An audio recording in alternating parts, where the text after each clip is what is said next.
going to talk about lobsters today. Lobsters, much like the shrimp, these are decapods and crustaceans. You're going to have a chance to bake some today, but I'm going to talk about them a little bit first. The American lobster, American cold water lobster, is the Humerus americana. The other lobster that we see in the United States are warm water lobsters like spiny lobsters and langoustines. The big difference is those warm water lobsters don't have big claws on the front. They have smaller claws on their legs, but they don't have the big ones. So, first let's talk about boys and girls.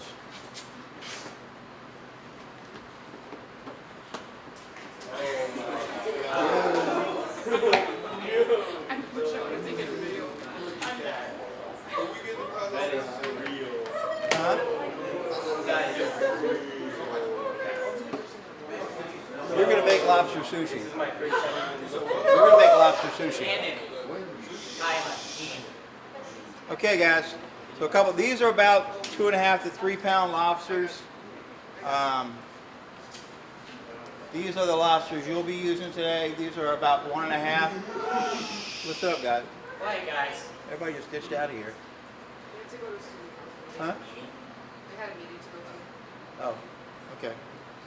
Anyway, there's some styrofoam on it. Just rinse it off. That's where they tore apart the packaging.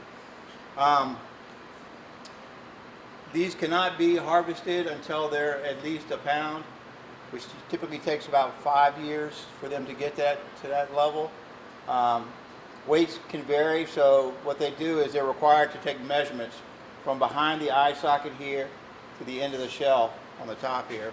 It should be 3 1/4 inches. So you just take a wedge like this and look and make sure it's 3 1/4 inches. If it's any smaller than that, they can get a fine for it. Okay, so most of the guys don't want to do that. Male and female. Lobsters molt. It's like we're going to see soft shell crabs later on this week or next week. To grow, they molt. So they have this hard exoskeleton. They'll shed that and they'll have a softer shell underneath. They'll expand and that'll harden up and they'll get bigger. This is a 2-pounder. The largest American lobster was 44 pounds. Holy Jesus. And I guarantee you there's more out there bigger than that. It's just these lobsters, they go into pots that are made for them. They bait them, they crawl into there, and they can't get out. These will go in those same pots, but the really big ones, they can't get them in pots. So usually they're caught by dredging or something, when they're dredging for scallops or flounder or something offshore. The difference between male and female. If you have a clientele that likes the tail, you want females, okay? This is a female. If you look from the top here, you can see how wide her tail is. That's so she can carry eggs underneath, all right? She carries eggs underneath there. If a lobsterman pulls this up and it's got eggs on the outside, they have to throw it back because that's thousands of potential babies. She's probably got eggs inside of her, and we'll see that when we cook it, and I'll open it up for her. But I'll show you what that looks like. When they swim, typically, to get away quickly, they swim backwards like this. So you'll see a tail flick underneath them to kind of pull them so they can move. You want to make sure they're lively, at least be able to hold them up, and they can hold up their claws. This one's a little weaker than this one is. Okay, so male and female. Under the male, open up there, buddy. Okay, so under the male here, you have these swimmerets down through here. They usually stay straight like that. The last set up here in front of where they urinate, there's a lot more hard up here and solid. And they also have spikes down their tail, all the way down the middle. Female. The saying is, ladies cross their legs. So usually their swimmerets are crossed there a little bit. And up at the very top, see how delicate these are? And then you can see how wide the tail is. And also right here where they lay their eggs, it's a little more splayed and open. Okay? If you look at them just from the top, you'll see the difference in the width of the tails. They're about the same size, but the tails are different. They have 2 sets of claws. One claw is for pinching and pulling apart. And they can't really feel through their shell, so if you look, there's like little hair-like follicles around the teeth on there. Yeah. Okay. And what they do, so they'll shred with this claw, they'll crush with this claw, shred with this claw, and they'll move it to their mouth. So if you guys want to get here a little closer, the mouth is a whole nother subject here. Okay, when they get to the mouth, so they'll pull it, and this claw will start pulling it to the mouth here. This is the outside of the mouth. You can see it's got all those hairs there, so they can feel exactly what's coming in. And they're going to push that down to the mouth, which is right down here, which she's not going to like, and then into the mouth here, and it just kind of chews it up. Smaller shells, whatever they want to take in. You guys see that? Okay, I see them now. No? I see why they call these the cockroaches of the sea. Looks like one person. Bugs falling. Okay, and they're also, you can see on these two, they're also right-handed and left-handed. They're not all the same crusher claw on the same side. So see, she's got crusher claw on the left, pincher on the right. He's got pincher on the left, crusher on the right. Okay? And then all the other appendages down here, the other 8 appendages, also have little pinchers on the end of them. These won't really hurt you if you want to feel the pressure on there. Yeah, there's not a whole lot of strength there, but they can move stuff up to their mouth.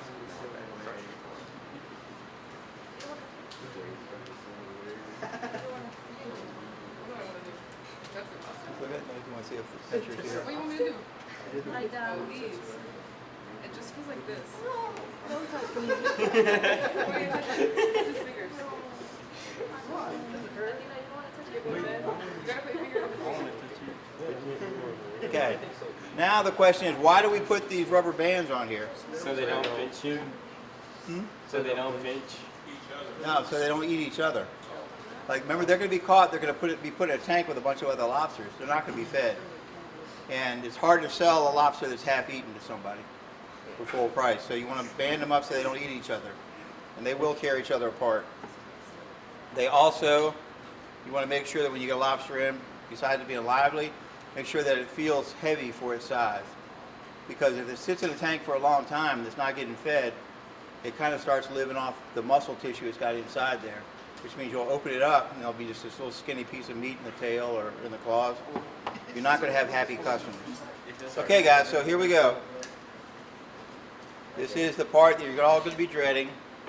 So like I said with the pork, respect for these. We don't need to be playing. We don't need to try to have lobster races around the kitchen, poking around with them. You want to make this quick and pretty merciful. Okay, so where we're going to go is the first cut, we're going to go right here, the top of the mouth, and that's going to go into the brain, and that'll kill. There's actually 2 nervous systems on lobster, but that's the one we really want to get done. So go in, quickly, cut through, okay? It'll still have nerves, but it's dead. And we'll come through.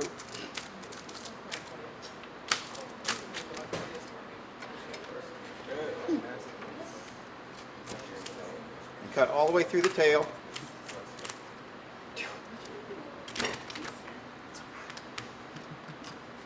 Because you're going to open this up to fill up the cavity.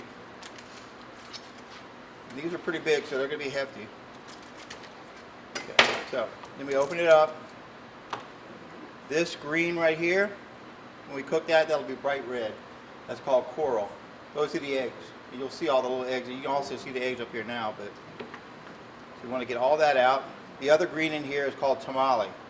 That's coral tamale.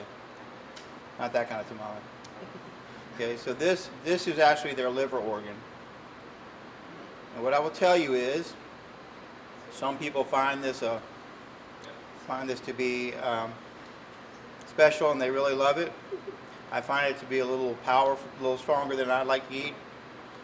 So I don't typically put it in there. Your recipe that you're going to be doing says you can put it in there if you want to. I would probably, if you haven't eaten much lobster, I would advise not to. So get all the eggs out. Go down the back here, make sure there's nothing going in the tail. There's also a little piece of the digestive tract, pull that out. And this is the stomach right behind the face. I'm going to pull that out as well. And then once you get most of this out, you can just rinse it out in the middle. Okay, and inside here is a bit of useless information, but I'm going to give it to you anyway. This is something some old lobstermen discovered sitting around the docks, I guess. If I can see if I can get it out here. There she is. This is the Lady of the Sea. If you look at her, she's got brown hair, a blue veil in the back, and she's actually got hands in front of her praying. If you look real closely. Yield. One of the things about lobster is we had a 3-pound lobster. Generally, you're going to get about a 30% yield on lobster meat, which means out of that 3 pounds, we got 1 pound of lobster. That was about a $40 lobster. Okay, so think about that. $40 for the whole lobster. You've got a third of that there, so it's basically $120 a pound for that lobster meat. Okay, so take that in mind when you decide you're going to do a lobster party for somebody. How much you're going to have out of it. One of these guys is only going to have 2 or 3 ounces of meat in him. Okay. You look more like a crawdad after you looked at those big ones. Okay. Swimming, we talked about size, yield, bands. I showed you the tamale here. The same thing as I said about oysters and clams. They're filter feeders. This is the liver. So anything that's in the water is going to be concentrated in that liver, right? Okay, so you don't want to eat a whole lot of that. There's a lot of people that love it, a lot of people that hate it. 2 nervous systems. Lady of the Sea, we covered that. Generally, a couple different forms. You can get a whole live lobster. This is called a chick lobster or chicken lobster, usually 1 to 1.5 pounds. And then they go up different grades, usually about a pound difference between each one. If you get a lobster just like this, it's a whole lobster, and then you can get some where they've already lost their arms, but they still want to make money off of them. So they'll sell them to you at a discount. Those are called culls, C-U-L-L. If you have one that's got both claws missing, it's called a bullet.